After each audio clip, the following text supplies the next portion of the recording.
The origins of tequila can be traced back many centuries. Mexico's Aztecs fermented the juice of the agave plant to produce a low-alcohol drink called pulque. When the Spanish conquistadors arrived, they added distillation to the process for a much stronger drink, and tequila was born. Pass the salt and lime. Tequila is to Mexico as champagne is to France. Tequila is only made in this part of the world, and Mexico has claimed exclusive rights to the word tequila. For centuries, workers called jimadores have grown and harvested the agave plant for tequila. It takes 7 years on average for a species called Weber blue agave to mature. Even today, it's harvested entirely by hand, using a razor-sharp hoe-like tool. The jimadores chop away the greenery until all that's left is a huge core called the pina.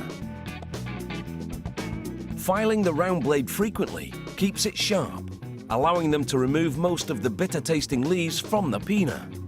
The tequila distilled from this crop will be a premium grade, made from 100% agave juice.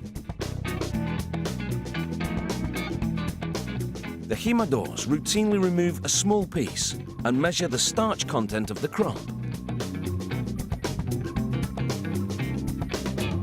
Only if it's deemed to be sufficient is the agave pina sent to the distillery. Workers wield special hatchets to carve the huge pinas into quarters to make them more manageable for baking. They transfer the chopped pina to a brick oven, where it's steam-baked for 79 hours. This thorough cooking converts the agave starch to sugar. In the process, the flesh softens and the color turns from white to reddish-brown. The baked agave pina now spills onto a shredder that rotates to tear the fruit into long, thin fibers. These fibers exit onto a conveyor.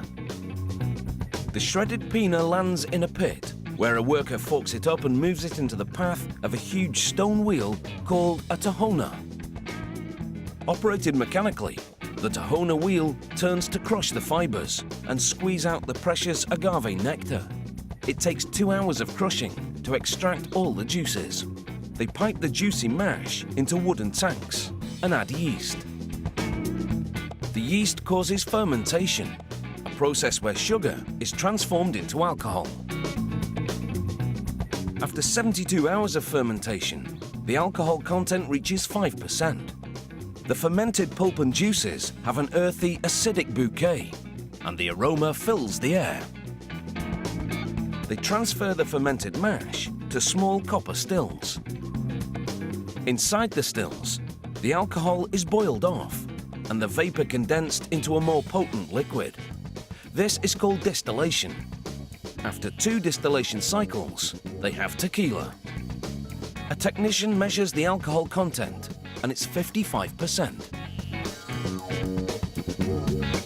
After straining out the pulp, they transfer the tequila to steel tanks. They add purified well water to dilute the alcohol content and bring it down to 40%. The tequila is now ready to drink, so it's over to the bottling line. With the bottles upside down on a revolving carousel, they spray the inside with tequila for a quick rinse. The grippers flip them right side up so they can be filled. This automated system maintains a precise filling level.